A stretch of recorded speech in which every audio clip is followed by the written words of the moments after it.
विष्णु भगवान की जय।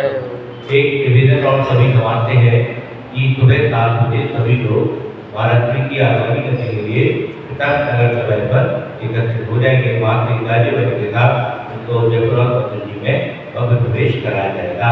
सभी महिलाएं पुरुष पिता नगर सभा में सुबह 7 बजे इकट्ठे होंगे।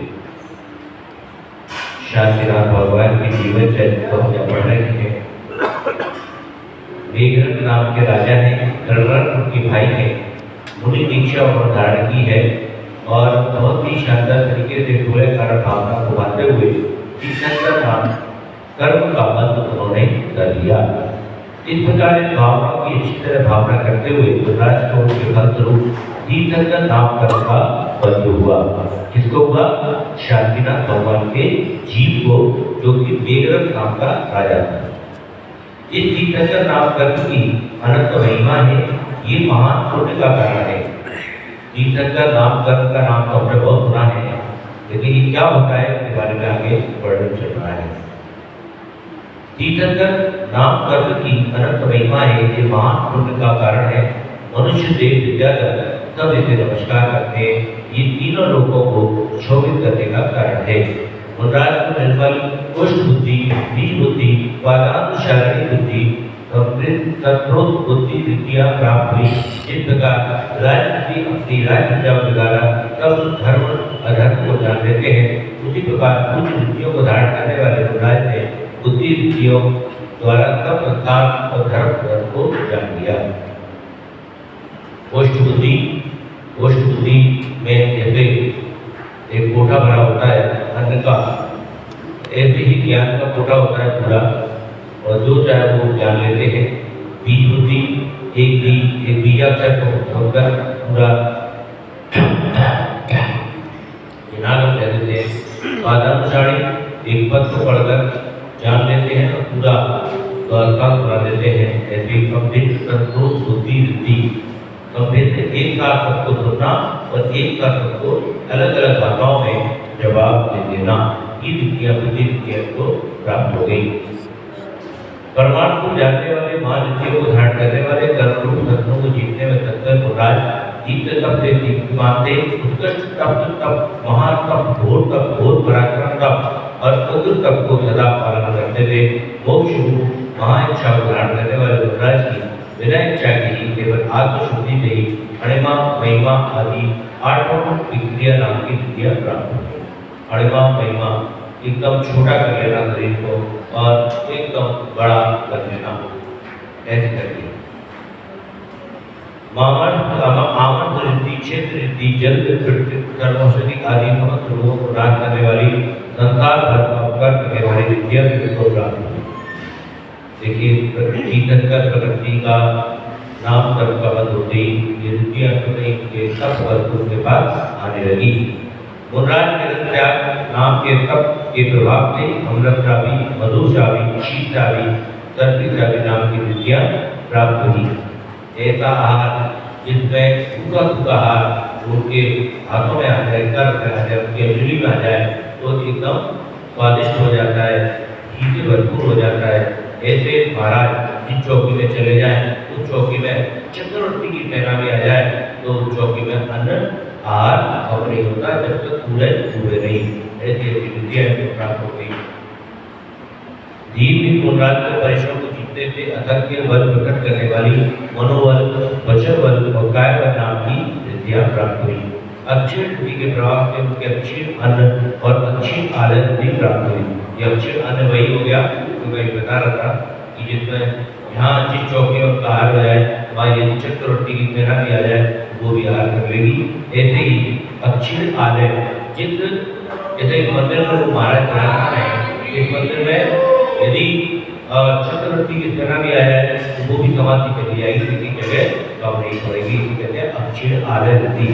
ठीक है, तो किए हुए भारी परिश्रम का फल अक्षय होता है।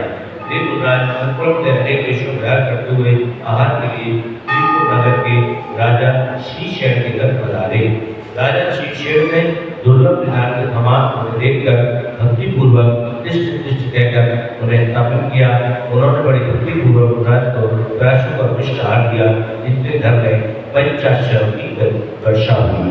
तो ऋद्धि रानी मुनि का आहार घर में हो जाए तो घर में पंचाक्षर वृष्टि होती है।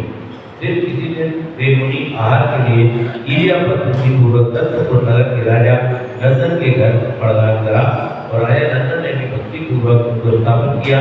विधि पूर्वक उत्तम शुभ रशीला मधुर आहार को दिया। शुभ कर्म के उदय से धर्म पर भी और लोक के फल को सूचित करने वाली देवों के द्वारा रत्न वृष्टि हुई और पंचाक्षर हुए। तदनंतर एक दिन इच्छा रहे थे मुनराज शेयम की बुद्धि के लिए कुंडली की नगरी के राजा निद्रा करके यहाँ पैदा हुआ। राजा त्रिकसेन ने भी उनके चरण कमलों को नमस्कार कर उन्हें स्थापन किया और मन वचन काया की बुद्धि पूर्वक चरित्र बढ़ाने वाले उत्तम मधुर आहार दिया।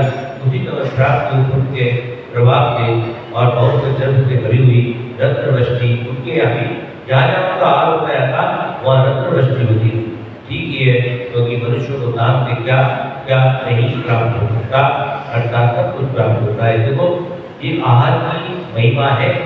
हम सोचते हैं कि इतनी मेहनत लगेगी, इतना समय लगेगा, लेकिन एक घंटे का आहार, आधे घंटे का आहार मानते ये भोग तो करता है। अगला भोग खा जाओगे, अगले भोग में भोग होगी और भोग होगी से नियम से कुछ मेहमान देख बनोगे। तो ऐसी आहार दान का फल हमारे जैन शास्त्रों में बताया गया है। इसलिए हम सबको नियम देना चाहिए कि कम से कम वर्ष में 2 बार अपने घर पर मुनि महाराज के आहार अवश्य कराने चाहिए, चाहे कुछ भी हो जाए। एक मुद्रा अवश्य संयम की परम कोटि को पहुंच गए और दृढ़ के साथ नमस्कार लक्ष्य पर्वत में जाकर प्रारंभ हुए। शुद्ध बुद्धि वाले मुद्राज ने अपनी 1 महीने की आयु कर वायु गमन नाम का संध्यान धारण किया, जिसमें प्राय 4 आराधनाओं का 3 नक्षत्रों का अर्थ प्राप्त हो। उसको प्रायो गमन कहते हैं, अर्थात जिस प्रायो गमन में पहले इसका हुई समस्त पापों के समूह प्राय नष्ट हो जाए उसे प्रायो गमन कहते हैं। अथवा जिसको मनुष्य को निवास स्थान बैठकर मन में जाना पड़े उनको बुद्धिमानों ने तथा जीवित देख कर प्रायो गमन कहा है। ये प्रकार अपने शरीर का ना तो स्वयं स्वीकार करते हैं न दूसरों के कराने की इच्छा रखते हैं। इस प्रकार शरीर से बहुत छोड़कर ये निश्चल विराजमान हो जाता है। तो पता लग गया कि अब वायु केवल एक मात्र शीश है, तो वो सब कुछ दूर नगर के मन में जाकर घोर तपस्या में लीन हो जाते हैं। वे पुनराज अपनी शक्ति के अनुसार बल का आश्रम केवल ध्यान अध्ययन के द्वारा सब करते थे और तपस्या से उनके सब शरीर पर केवल हड्डी चमड़ा रह गया। उनका उदर अत्यंत कष्ट हो गया, शरीर के अंग भाग टूट गए, एक उनकी कमर कोटर अत्यंत ठहरे हुए। महाक्षमा धारण करते हुए गुजरात महादेव धारण कर प्रतिष्ठित होकर क्षुधा आदि सब परिश्रम को जीतते हुए विराजमान थे। उन्होंने क्रोध का नाश कर महाक्षमा धारण की थी, कठिनता को छोड़कर मार्दव धारण किया, माया का नाश कर आर्जव धारण किया, अधिक बोलने का त्याग कर सत्य धर्म का त्याग किया, लोभ को छोड़कर बौद्ध धर्म का धारण किया, प्रमाद को त्याग कर संयम धारण किया और शरीर से भगत छोड़कर अंकीचन धारण किया, तप और त्याग को धारण किया, ब्रह्मचर्य के सब दोषों को नष्ट कर धर्म धारण करके इस प्रकार भगवान अपने मन से ये धर्म 10 धर्म का सदा पृथक जीवन करते थे। अब यहाँ पर जो 10 धर्म है उसका भी वर्णन आगे क्या होगा कल पढ़ेंगे। बोले भगवान की जो वाणी मस्तक धरु सदा देखूं ये जिनवाणी भारती रोज पूजिले जो तेरी शरण लागते तो पावे दे भजो अरिहंत को सेवा निर्गम दया धर्म पालो सदा यही मोक्ष का